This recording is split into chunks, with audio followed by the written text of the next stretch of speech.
Hi everybody, this is Jim Rose with NorCal Slot Car Scene.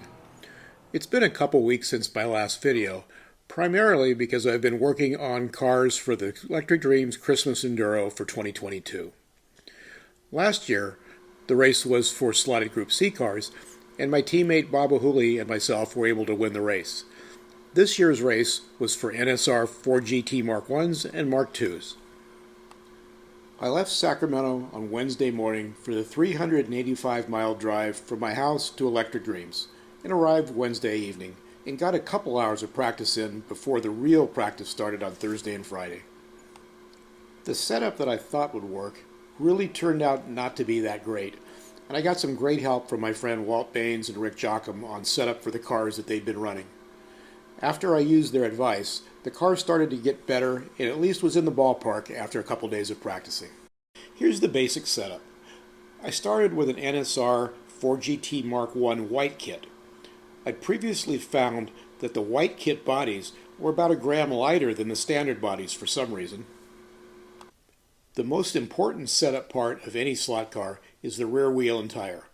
I settled on NSR 5018 rear wheels and NSR Ultra Grip 5270 tires, true to 18 millimeters. I used the 5018 NSR wheel because it's 2 millimeters wider than stock, and the ribs which form the air channel are quite a bit lower than the stock wheel and made the tires much more compliant given that we were running very low ride height.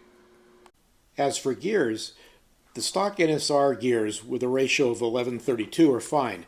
However, the stock NSR spur gear is 17.5 millimeters in diameter, so I settled on an MR slot car gear that's 16.5 millimeters in diameter, which allowed me to run a little bit lower ride height without worrying about the gear hitting the track.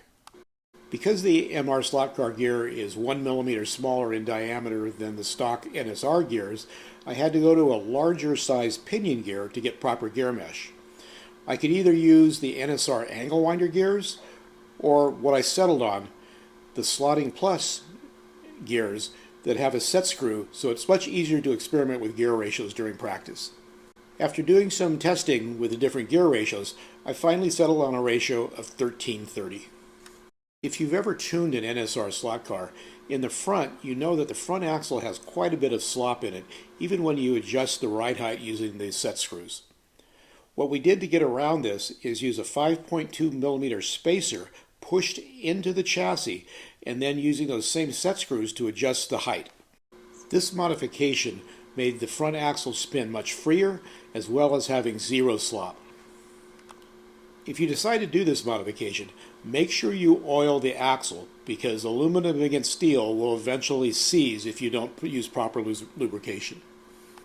The front tires were glued to the wheels and true to about 16.5 millimeters and adjusted so they just barely touched the track when the car was running.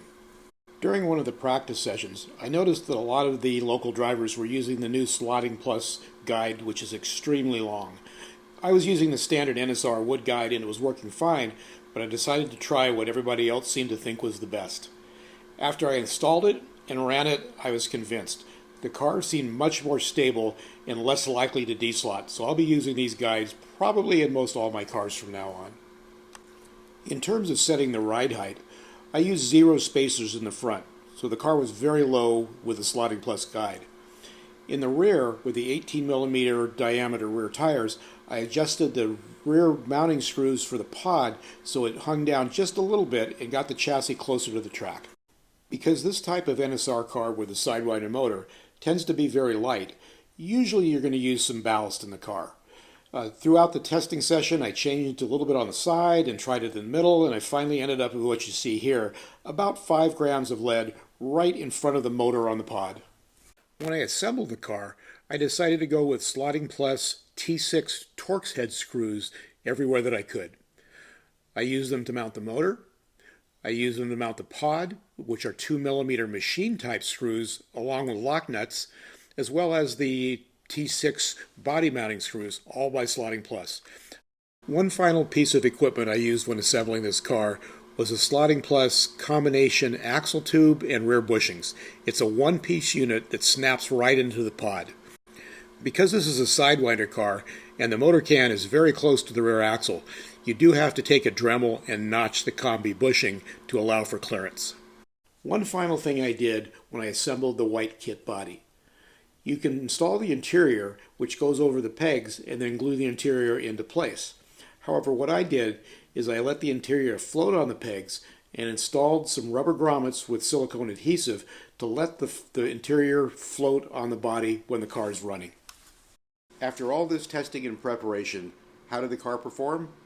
Well, my partner Bob Hooley, our drafted driver Sean Lee, and I finished third.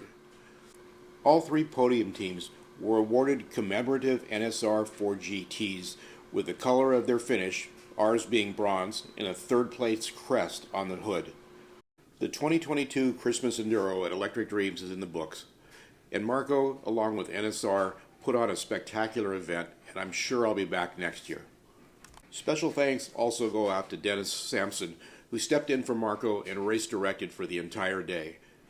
Finally, congratulations to Ian Douglas and Herman James, along with their driver Milt Conroy, who took home the victory and brought the trophy back to Northern California for the second straight year. Thanks for watching, everybody. We'll see you at next year's Enduro, and this is NorCal Slot Car Scene.